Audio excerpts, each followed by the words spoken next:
বেশি পাকনামি করেন, আপনারে ঘুষায় দাঁতালাই দিব। মালিক হইছেন তো কি হইছে? মালিক মুলিক আমি ডরাই? আমি ইমরান, ঠিক আছে?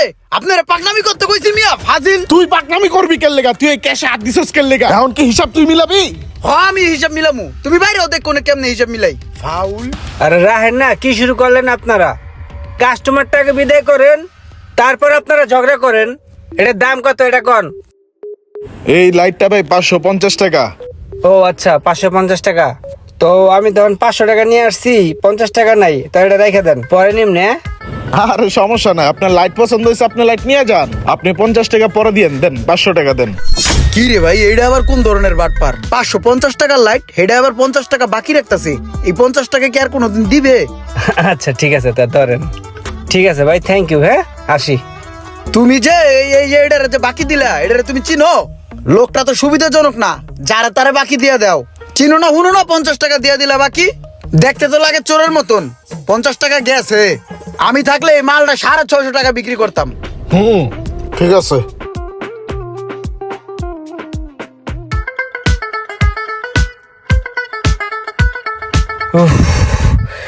কি শান্তি রে ভাই।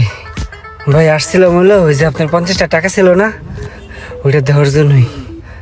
রাস্তায় যে যাম ভাই, লোন। আরে ভাই এত কষ্ট করে এই 50 টাকা দিতে হইব? টাকাটা পরে এক সময় দিতে পারতেন না? না রে ভাই, ঋণ মুক্ত থাকা অনেক ভালো, এর জন্য ভাবলাম দিয়ে যাই। আচ্ছা যাই হোক, আজকে কষ্ট করে আইছেন, আর কিছু লাগে না লাগলে দেখেন না নিয়ে যান। আরে ভাই লাগে তো অনেক কিছুই, নতুন বাইক কিনছি বুঝেন না। ভালো সিকিউরিটির তালা আসেনি বুঝেন না, রাস্তাঘাটে যে হারে চোর বাইরে গেছে গা। থাক ভাই, আজকে টাকা নিয়ে আসি নাই, পরে এক সময় নেওয়া নেই। আপনি ভাই আমার পর ভাবতাছেন। আরে ভাই টাকা পয়সা লয়ে ই করেন, আপনি আমার ভাই মনে করেন না? আপনি আমার ভাই মনে করে নেন, পরে আইয়া দিয়ে যান। ভালো তারা আছে, দাঁড়ান দেখাইতাছি। এই লোন, এটা দেখেন, এটাও ভালো। আরেকটা আছে দেখাইতাছি। এই লোকটার যে আসলে মতলব কি কিছুই বোঝা যায় না।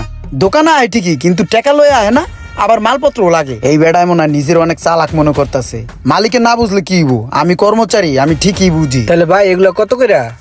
এগুলা ভাই 1500 টাকা পিস। 1500 টাকা করে নে। তাহলে একটা কাজ করেন ভাই, আমার এই দুটা তালাই দিয়ে দেন, কারণ দামি হুন্ডা তো, একটা সামনে লাগাবানে একটা পিছনে লাগাবানে, সিকিউরিটি বেশি। ঠিক আছে, সমস্যা না, আপনি নিয়ে যান, পরে এসে টাকা দিয়ে যান। গেলাম, হ্যাঁ? আবার আইসেন। ঠিক আছে, আসসালামু আলাইকুম। বাটপার মানুষের লগে হাত মিলাই না। কর্মচারীটা জানি কেমন স্বভাবের। বুঝছেন কিছু? দুইটা তালা লইছে, একটা সামনে লাগাইবো, একটা পিছনে লাগাইবো। ওর কাছে প্রতিদিনই টাকা থাকে না? না, আমার কাছে তো ঠিকই টাকা থাকে। হইলো বাটপার, আপনার টাকা মাইরা দিব। বড় কোনো ধান্দা খুঁজতেছে, বুঝেন নাই? ওই তালা লয়ে ভাগছে, আর জীবন আইব এদিকে। আরে কি কইতাছ? তুমি যা ভাবতাছো তা না। বেড়া একটা নতুন হুন্ডা কিনছে, টুকটাক জিনিসপত্র লাগতেই পারে। আর টাকা কি মানুষ সবসময় সবার লগে লয়ে লয়ে ঘুরে? হ্যাঁ দিব নাই, আগ করে বয়ে থাকো। দিয়া দিব, দিয়া দিব। তোমার ব্যবসা দেবো চাঙ্গে, ব্যবসা বুঝে না, ব্যবসা করতে আইছে। ভাই এই যে আপনার আগে 3000 টাকা, হ্যাঁ রাখেন। আর থ্যাংক ইউ ভাই উপকার করার জন্য। হ্যালো,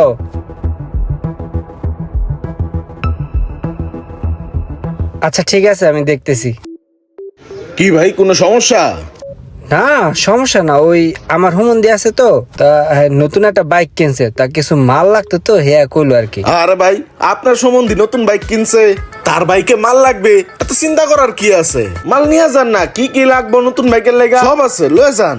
আরে ভাই জিনিস তো লাগে, আমি তো আজকেও বেশি টাকা নিয়ে 2000 টাকা নিয়ে আসছি।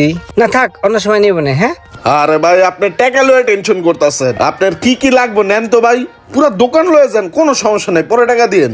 এই যে লোকটার আসল রূপ বাইরেছে, এতদিন ছোট ছোট লেনদেন করে খাতির করছে, আজকে কোপ দিয়া দিব। মালিক তো বুঝতাছে না, আমি চান্দুতে ঠিকই বুঝতাছি। ওই দুটা হেলমেট দেন, আর দুটা তালা দিয়ে দেন।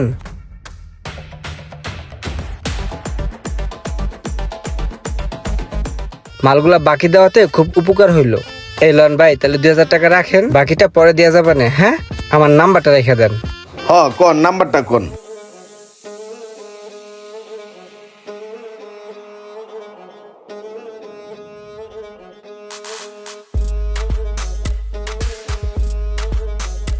এই যে এই বেড়ারে এতগুলো টাকার মাল বাকি দিয়ে দিলেন, বেড়ারে তো দেখতে চোরের মতন দেয়া যায়। আমার তো আগের থেকে সন্দেহ হয়েছিল যে ঝামেলা পাকাইবো। ওই বেড়ায় যে একটা নাম্বার দিয়ে গেল, ওই নাম্বারটা কি তার নাম্বার নাকি অন্য কারো নাম্বার, একটা কল দিয়ে দেন। আমার তো সন্দেহ হয়েছে আগের থেকে, আপনার দিছে বাস। আপনার ডায়ালকৃত নম্বরে এই মুহূর্তে সংযোগ প্রদান করার নাম্বার বন্ধ।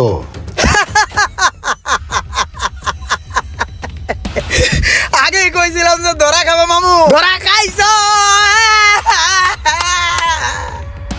তোমার আমি আগেই কইছিলাম ওই বেটার আমার সন্দেহ হয়, এইভাবে ব্যবসা করো না। 2-4 দিন একটু ভালোই সম্পর্ক করছে, বাকি নিছে, বাকি টাকাগুলো দিয়ে দিছে, বড় একটা ডান মেরিয়া কোপ দিয়ে চলে গেছে গা। 30,000 টাকার মাল লয়ে গেছে গা। এখন বুঝো চুলকাও মিয়া, ব্যবসা করতে আইছে। হ্যাঁ, নাম্বার দিয়ে গেছে, বন্ধ বন্ধ। লোকটা এইভাবে বিশ্বাস ভঙ্গ করে বাটপারি করবো বুঝতে পারিনি। রোমান যে দোকানের লোকেশন দিছে এইটাই তো মনে হয় সেই দোকান। আসসালামু আলাইকুম, আপনি সোহাগ ভাই না? ওয়ালাইকুম আসসালাম। জি। আচ্ছা, আমার ছোট বোন জামাই রোমান আপনার এখান থেকে কিছু মাল সামান আনিছিল, ও আসলে টাকাটা দিয়া যায় নাই। হ হ হ, ওই বাকি নিছে।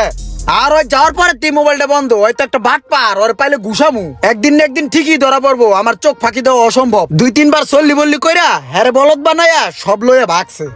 আসলে উনি যে কথাটা বলছে না, এই কথাটা আসলে ঠিক না। ওই দিনকে আমার ছোট বোন জামাই মাল নিয়ে যাওয়ার সময় মনে করেন যে পথে অ্যাক্সিডেন্ট করছে। আর ওই যে মোবাইল বন্ধর কথা বললেন না, ওর মোবাইলটা ভাঙিয়া চুরমার হয়ে গেছে, যার কারণে ওর মোবাইলটা বন্ধ ছিল। আজকে আমি ওই টাকা দেওয়ার জন্য আইছি। এই যে ধরেন, আপনার এখানে পুরা টাকাটা আছে, আপনি বুঝে নেন। আসলে কি ভাই, উনি যাওয়ার পর থেকে ওনার মোবাইলটা বন্ধ ছিল তো, তাই আসলে ও এগুলা বলছে, কিছু মনে করেন না। না আচ্ছা ঠিক আছে, তাহলে ওর জন্য দোয়া করেন। হ্যাঁ, ভালো থাকেন। ওকে।